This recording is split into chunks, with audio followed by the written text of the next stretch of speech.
আসসালামু আলাইকুম রহমতুল্লাহ। আল্লাহ তাআলা আমাদের মানুষ হিসাবে সৃষ্টি করেছেন পৃথিবীর সর্বোত্তম রূপে। তিনি কোরআনে বলেছেন, নিশ্চয় আমি মানুষকে সৃষ্টি করেছি সর্বোত্তম আকৃতিতে। আল্লাহ আমাদেরকে শুধু সুন্দর দেহ বা চেহারা দিয়ে সৃষ্টি করেননি, বরং দিয়েছেন একটি চিন্তাশীল মন, এটি অনুভূতিপূর্ণ হৃদয় এবং দিয়েছেন ভালো মন্দ বেছে নেওয়ার ক্ষমতা। এই মন, এই বিবেক, এই চরিত্র, এটাই আমাদের প্রকৃত পরিচয়।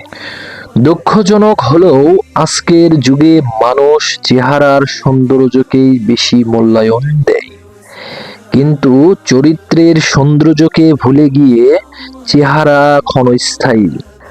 আজ সুন্দর, কাল মলিন, কিন্তু চরিত্র এমন এক জিনিস যা মৃত্যুর পরেও মানুষকে স্মরণীয় করে রাখে। একজন মানুষ যদি সুন্দর চেহারার অধিকারী হয় কিন্তু চরিত্রের মলিন হয়, সে আসলে ভিতর থেকে কুৎসিত। অন্যদিকে যে মানুষটি হয়তো বাহ্যিকভাবে সাধারণ কিন্তু চরিত্রে পরিশুদ্ধ, সেই আল্লাহর নিকট সবচেয়ে সম্মানিত ব্যক্তি। রাসূল পাক সাল্লাল্লাহু আলাইহি ওয়াসাল্লাম বলেন, তোমাদের মধ্যে সেই ব্যক্তি উত্তম যার চরিত্র সর্বদা উত্তম। চরিত্র মানে শুধু বাহ্যিক ভদ্রতা নয়, বরং অন্তরের পবিত্রতা। চরিত্র মানে কখনো ক্ষতি না করা, অন্যের প্রতি অনুভূতিশীল হওয়া, সত্যবাদী থাকা এবং আল্লাহর সন্তুষ্টি লাভের উদ্দেশ্য জীবন পরিচালনা করা।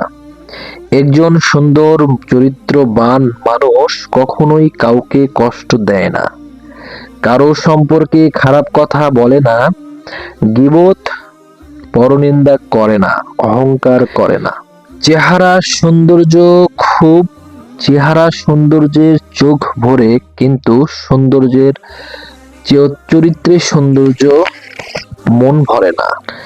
আজ আমরা যদি চাই আমাদের জীবন আল্লাহর কাছে মূল্যবান হোক, তবে আমাদের দরকার একটি সুন্দর চরিত্র। কারণ সুন্দর চরিত্র হলো ঈমানের প্রতিফলন। যার চরিত্র ভালো তার ঈমান শক্তিশালী, যার চরিত্র নষ্ট তার ঈমান দুর্বল।